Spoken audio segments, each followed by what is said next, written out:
이번 영상은 컴퓨터 활용 능력 2급의 차트에 대해서 해보도록 하겠습니다. 자, 오른쪽에 문제가 나와 있는데요. 실제 시험에서는 이렇게 나오는 게 아니죠. 이건 종이로 배포가 되는 부분입니다. 자, 문제를 보면 차트 시트의 차트를 지시사항에 따라서 아래 그림과 같이 지금 결과가 이렇게 나온다는 얘기예요. 자, 위에 나와 있는 5개의 문제 이거를 하면 왼쪽에 나와 있는 차트가 이런 모양이 되도록 만들 수가 있다는 뜻이겠죠. 자, 그리고 차트는 반드시 문제에 제공한 차트 지금 제공이 됐잖아요. 이거를 신규로 작성하면 안 된다라고 표시가 되어 있습니다. 자, 1번 문제 C2C 계열의 차트의 종류를 그랬는데 자, C2C를 지금 찾아야 되죠. 보라색인데 지금 여기에서 보라색을 선택하기가 힘들죠. 그래서 어디로 가냐면 차트를 선택하지 않았을 경우에는 나오지 않지만 차트를 선택하면 위쪽에 차트 디자인 서식이 나와 있죠. 자, 차트 디자인이라고 되어 있는 부분은 요소에 관련된 부분이고 서식이라고 되어 있는 부분은 그야말로 서식이 관련된 부분이죠. 자, 지금 이 부분에서 내가 원하는 부분의 영역을 선택을 하시면 되겠습니다.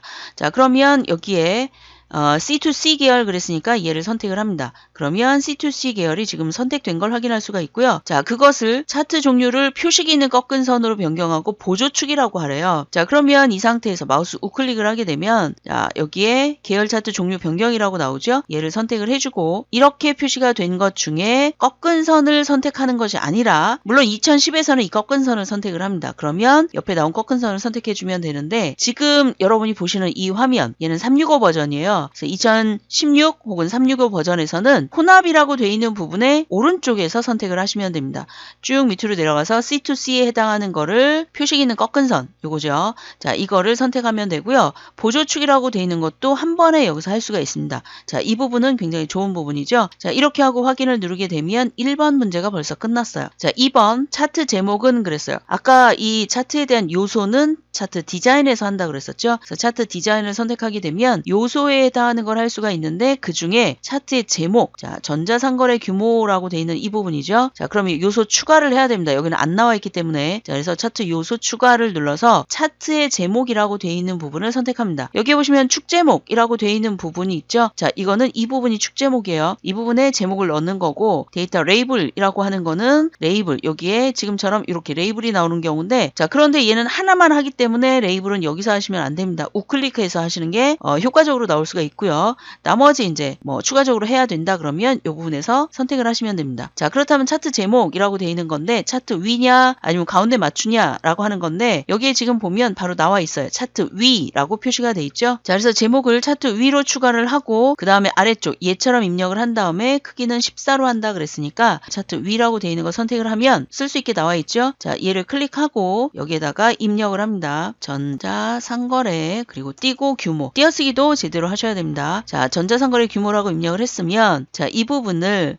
글꼴의 크기를 14로 한다 그랬으니까 물론 마우스 우클릭해서 해도 되지만 실수하는 부분이 많더라고요. 그런 부분에 보니까 자, 그렇다면 홈이라고 되어 있는 부분에 가셔서 여기서 하시면 됩니다. 얘를 클릭하시고 14라고 되어 있는 거 선택을 하시면 끝났죠. 자, 그 다음에 이제 3번 문제 B2B 계열의 1/4분기니까 6이죠. 자, 그 다음에 파란색 부분에 이 부분 그러니까 얘만 지금 뭐가 되어 있냐면 레이블이 들어가 있습니다. 그리고 그 레이블의 위치를 뭐로 한다고 나와 있냐면 바깥쪽 끝에 라고 표시가 돼 있어요. 자, 그러면 얘를 한번 클릭합니다. 자, 한번 클릭하게 되면 모두 다 선택이 돼 있어요. 파란색 부분에 해당하는 게 모두 선택이 돼 있는데 다시 한번 얘를 선택합니다. 그러면 하나만 선택이 되죠. 자, 이 상태에서 마우스 우클릭을 하면 데이터 레이블 추가라는 게 있어요. 그래서 얘를 선택하게 되면 자, 위쪽에 얘하고 똑같이 레이블이 들어갔죠. 자, 그 다음에 그 레이블의 위치를 바깥쪽 끝에 라고 선택을 한대요. 자, 그러면 이 만들어진 레이블을 더블 클릭을 하면 돼요. 자, 그러면 어떻게 되냐면 오른쪽에 그것에 해당하는 서식이 나오죠. 그러면서 아래쪽에 위치라고 보여지는데 여러분이 연습을 하실 땐 이렇게 돼 있는 거에 얘만 찾지 말고 위쪽에 현재 어디가 눌렸는지를 확인을 하시는 게 좋습니다. 왜냐하면 가끔가다 얘가 바로 나오지 않는 경우도 있기 때문에 자, 그래서 이렇게 레이블 위치를 이제 선택을 하시고요. 자, 그 중에 바깥쪽 끝이라고 돼 있는 거 선택을 하시면 되겠죠. 자, 요거를 선택을 하셨으면 이거는 X하고 빠져나가도 되지만 여러분이 또 다른 걸 선택하게 되면 예를 들어서 제목 자, 이렇게 선택하면 바로 바뀌죠. 그러니까 이대로 놓고 그냥 사용하셔도 됩니다. 지금 보시는 이 화면은 너무 좁기 때문에 얘를 없애고 다른 문제를 하도록 하겠습니다. 범례 부분을 해야 될 차례잖아요. 범례라고 하는 건 이 부분입니다. 이 부분이 범례인데 자, 지금은 오른쪽으로 가 있죠. 자, 범례 서식을 이용해서 범례의 위치를 위쪽으로 바꾼다 그랬어요. 자, 그러면 범례 얘를 더블 클릭을 하시게 되면 자, 옆에 위치가 다시 나오죠. 얘도 역시 마찬가지로 이 부분을 눌러야 범례에 해당하는 부분에 위치가 표시가 되겠죠.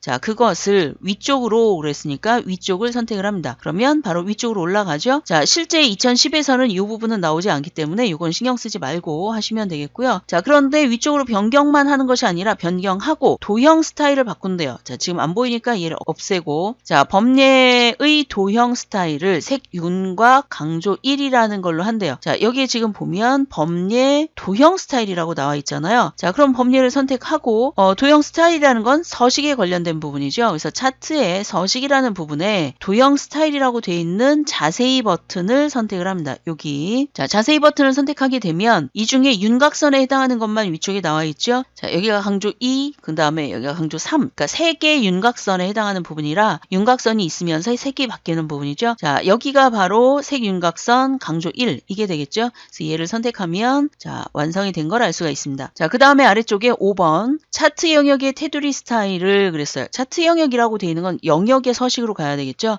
그래서 얘를 클릭하고 위쪽에 서식으로 가서 바꿔줘도 되지만 여기를 더블 클릭을 하게 되면 오른쪽에 또다시 표시가 됩니다. 그러면서 차트 영역 서식으로 바뀌고 현재 색칠한 게 나와 있죠. 자, 이랬을 경우에 스타일을 테두리 스타일을 둥근 모서리로 그랬어요. 테두리의 스타일이라고 나와 있잖아요. 자, 테두리라고 되어 있는 부분에 자, 이 부분에 아래쪽으로 조금 더 내려갑니다. 쭉 내려가면 둥근 모서리라고 되어 있는 부분이 맨 아래쪽에 있는 걸 확인할 수 있어요.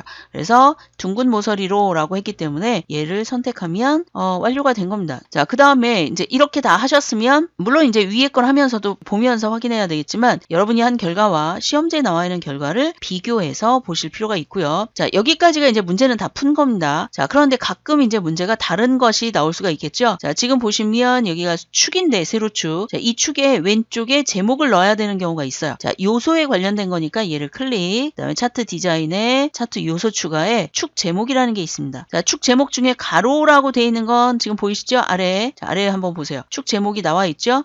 자, 그 다음에 기본 세로라고 되어 있는 거는 왼쪽에 지금 표시가 되어 있습니다. 여기에 축 제목이 나와 있죠? 자, 얘를 선택을 하게 되면 축 제목이라고 표시가 되어 있고 여기다가 얘를 지운 다음에 글씨를 쓰면 됩니다. 값이라고 표시를 할까요? 자, 값이라고 표시가 되어 있는데 글씨가 어떻게 되어 있어요? 지금 회전이 되어 있죠? 자, 그래서 요거를 더블 클릭을 하게 되면 그것에 대한 서식으로 바뀝니다. 그래서 축 제목 서식인데 얘는 글씨잖아요. 글씨기 때문에 텍스트 옵션으로 갑니다. 텍스트 옵션으로 선택을 하게 되면 아래쪽에 자, 또다시 3개가 나오고 얘는 색을 지정하고 얘는 효과를 지정하고 얘는 그것의 위치를 지정하는 경우입니다. 그래서 위치, 텍스트 방향이라고 되어 있는 거 얘를 클릭하신 다음에 가로라고 되어 있는 걸 선택하시게 되면 가로 방향으로 되어 있는 걸 확인할 수 있어요. 자, 그 다음에 이제 요 수치를 바꿔야 되는 경우가 있습니다. 자, 오른쪽 걸로 한번 해볼까요? 자, 보조축이죠. 자, 이 보조축 숫자 자체에서 더블 클릭을 하게 되면 축 서식이라고 표시가 되어 있고요. 자, 그 중에 지금 현재는 텍스트 옵션이 지나게 되어 있죠. 그리고 아래쪽에 얘가 표시가 되어 있는데 자, 축 옵션이라고 되어 있는 걸 선택하게 되면 그 중에 숫자에 관련된 거 축 옵션에 경계라고 되어 있는 부분이 표시가 됩니다. 자, 여기서 최소값을 뭐로 바꿔볼까요? 2500. 자, 2500으로 표시를 했고요. 최대값을 4000으로 한번 바꿔보겠습니다. 1, 10, 100, 1000. 자, 이렇게 했더니 이 부분이 4000으로 바뀐 걸 알 수가 있고요. 자, 올라갔잖아요. 그죠?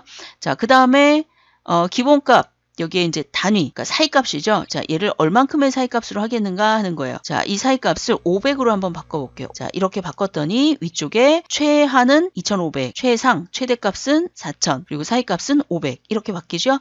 만약에 위에 있는 문제를 다 풀었는데 다르게 표시가 돼 있다. 그러면 이제 위에서 제공한 것 이외의 것은 그림을 보고 판단해서 설정을 하시면 되겠습니다. 자, 이렇게 표시가 돼 있으면 이제 나오게 되겠죠. 자, 그 다음에 이제 또 한 가지 문제가 나올 가능성이 있는 게 값을 거꾸로라고 돼 있는 부분이에요. 값을 거꾸로라고 하면 여기가 위아래가 바뀝니다. 그죠? 만약에 이쪽에다 놓고 얘를 클릭한 다음에 거꾸로라고 하면 어떻게 되겠죠? 그죠? 얘가 바뀌겠죠? 자, 그런 거 잘 확인하셔야 되고요. 자, 그 다음에 이번에는 자, 여기 보시면 꺾은 선인데 이 꺾은 선의 표식이 이 부분이잖아요. 자, 이 표식을 가끔 어떻게 바꿔라 라고 하는 것들이 있어요. 그리고 그림과 다르게 지정한 경우에 그 그림과 같이 그랬으니까 그걸 바꿔야 되는 경우가 있습니다. 자, 그럴 때는 이 자체에서 더블 클릭을 하시게 되면 자, 그것을 것에 해당하는 것을 바꿀 수가 있어요. 그래서 계열 데이터라고 돼 있는 거에 아래쪽에 여러 가지들이 나와 있는데요. 자, 그 중에 첫 번째 나와 있는 이 페인트통 쓰러지는 거 얘를 선택하게 되면 아래쪽에 선과 표식이라는 게 나옵니다. 자, 그랬을 경우에 선을 선택하게 되면 아래쪽 선에 해당하는 게 나오는 거고요. 표식을 선택하면 표식에 관련된 부분이 나옵니다. 자, 지금 얘는 이 표식을 모양을 다른 걸로 바꿀 거예요. 그러면 표식 옵션이라고 돼 있는 부분에 기본 제공의 형식을 여러분이 원하는 다른 걸로 바꿔주시면 됩니다. 자, 삼각형 이걸 해볼까요? 그리고 크기도 바꿀 수가 있고요. 자, 그 다음에 이것에 대한 색깔도 역시 바꿀 수가 있습니다. 자, 테두리 여러 가지 색깔이 나와 있죠. 자, 이렇게 그리고 채우기라고 되어 있는 부분에 채우기 색을 단색으로 한번 바꿔볼까요? 요거를 빨간색으로. 그러면 자, 빨간색으로 선택을 하게 되면 얘가 빨간색으로 바뀐 걸 확인할 수 있습니다. 자, 이런 식으로 여러분이 표식에 관련된 것도 바꿀 수가 있어요. 자, 그 다음에 이제 데이터에 관련된 부분, 나머지 차트에 관한 거는 더블 클릭하면 다 서식 부분으로 들어가기 때문에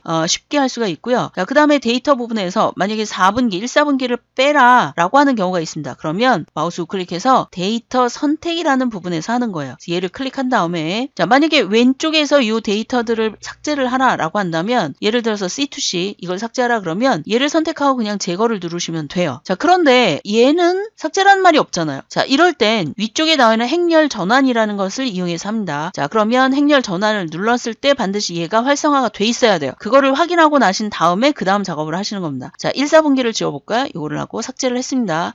자, 왜 이게 활성화돼야 되냐면 차트가 이렇게 만들어지는 게 아니잖아요. 자, 그래서 다시 원래대로 되돌려야 되기 때문에 반드시 이걸 확인해야 되는 부분입니다. 되셨죠? 자, 그래서 지금처럼 원본 데이터를 바꾸는 부분도 있고요. 아니면 데이터를 추가해야 된다. 그랬을 경우는 추가를 이용해서 계열의 이름은 1/4분기, 그 다음에 계열 값들은 얘를 지운 다음에 밑에 나와 있는 계열 값들을 선택해서 확인을 누르시면 됩니다. 이러면 계열 값들이 들어갔죠. 자, 그러고 났더니 오른쪽에 자 1, 2, 3, 4가 아니라 사실은 1/4분기, 2/4분기 이렇게 바뀌어야 되는 부분이잖아요. 자, 그래서 편집이라고 돼 있는 거에서 몇 4분기라고 돼 있는 게 위쪽에 나와 있으니까 얘를 선택을 하시면 됩니다. 이렇게. 자, 이렇게 하고 확인을 누르시면 아래쪽에 표시가 된 걸 확인할 수가 있겠죠. 자, 이런 식으로 데이터 원본들을 확인할 수가 있는데요. 자, 지금 보니 행렬 전환이라고 되어 있는 게 활성화가 안 됐죠. 이럴 때는 얘네들을 바꿀 수가 없는 부분이에요. 그래서 여러분 요거에 관련된 걸 잘 확인하실 필요가 있고요. 자, 1/4분기라고 되어 있는 거 요게 이제 지금 잘못됐잖아요. 여러분이 지금 보시기에도 그죠? 자, 그럴 때는 1/4분기라고 되어 있는 이 값, 사실은 이 값을 갖고 오는 게 아니라 이 값을 갖고 왔어야 됐잖아요. 자, 그럴 때 이제 편집으로 들어갑니다. 아까는 추가라는 방법을 이용해서 가지고 오는 방법을 했고요. 지금은 잘못 가지고 왔을 때 편집이라는 걸 이용해서 데이터를 변경하는 그런 방법을 하는 겁니다. 자, 얘를 선택하고 편집을 누르게 되면 자, 위쪽은 제목이에요. 근데 아까는 위쪽에 있는 걸 했잖아요. 근데 지금은 어디를 필요로 하는 거냐면 왼쪽에 있는 얘를 필요로 하는 거죠. 그리고 계열 차트의 값. 자, 얘를 지운 다음에 왼쪽에 나와 있는 얘네들을 선택을 하게 되면 자, 그랬을 때 확인을 누르면 C2C라고 되어 있는 게 들어가 있죠. 그러면서 옆에 있는 것도 확인을 한번 해보시고요. 자, 이렇게 하고 확인을 누르게 되면 데이터가 제대로 들어간 걸 확인할 수 있습니다.